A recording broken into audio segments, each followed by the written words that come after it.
mais il s'adresse cette fois-ci à la diaspora. C'est-à-dire, il y a certains qui étaient un peu habillés dans les régions. Donc c'est à eux qu'il s'adresse en fait. Mais pour atteindre quel objectif? Ils disent c'est pour les encourager. Parce qu'ils ont commencé à être désespérés. Est-ce qu'eux aussi un jour ils vont entrer? Est-ce qu'ils vont rentrer? Est-ce qu'ils vont revenir sur la terre? Donc décourager. Il donne ce texte qu'il a composé pour les encourager. Quant à la deuxième lecture, l'apôtre Paul est dans l'admiration pour les Philippiens. Et en même temps qu'il est dans l'admiration, il prie pour que ce qui a commencé en eux puisse atteindre son achèvement dans la gloire. Et il prie fortement pour ça, pour qu'il reste dans cette ligne de conduite de ce qu'ils ont entendu de lui et qui sont en train de témoigner. Quant à l'évangile, on voit que la composition, on va dire l'historique.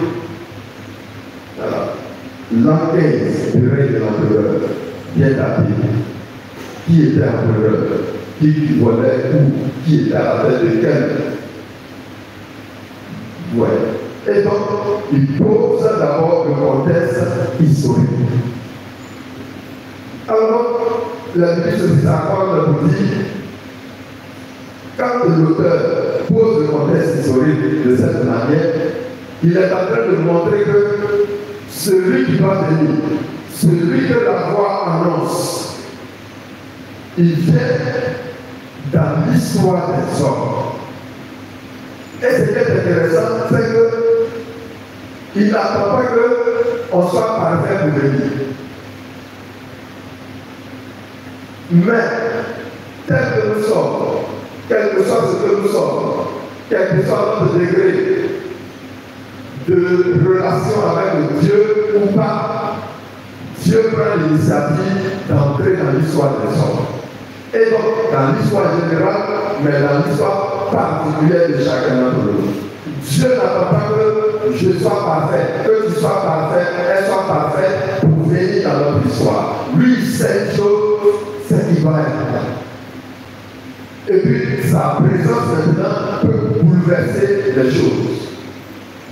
Et c'est un peu comme ça la conversion de chacun d'entre nous. Et c'est pour ça que moi j'ai dit, chacun a son temps. Il ne faut pas forcer les choses. Dieu a un temps pour chacun d'entre nous. Toi, on t'a de parler, de proclamer comme la voix. Parle de Dieu. Quand son temps va arriver, tu n'auras même plus à parler, lui-même ou elle-même, elle va prendre le chemin de Dieu. Et c'est là que la voix se fait attendre. Et sans voix, ça vient s'insérer d'Isaïe. Comme met sur les lèvres de Jean le Baptiste. Pour dire que Jean essaie de voir Isaïe avait annoncé à son temps qui avait le prendre forme. Et donc, quand on fait le lien de l'évangile et de la première lecture, on se rend compte que c'est une parole de quoi?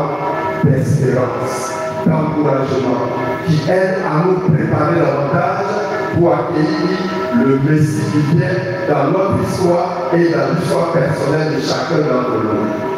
Il vient donc prendre corps avec nous en cette année 2024 pour que, troisièmement, nous puissions continuer le chemin sans nous décourager, quelles que soient les difficultés que nous vivons aujourd'hui.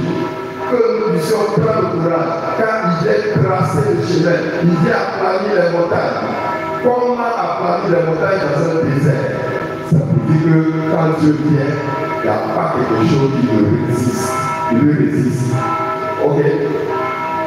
Quand il vient, il détruit tout ce qui est difficulté pour entrer. Que tu sois prêt ou pas, que tu sois content ou pas, mais Dieu entre dans ton histoire. Et c'est à toi maintenant de le voir, de le découvrir et de lui ouvrir totalement les portes de ton cœur et de ta vie.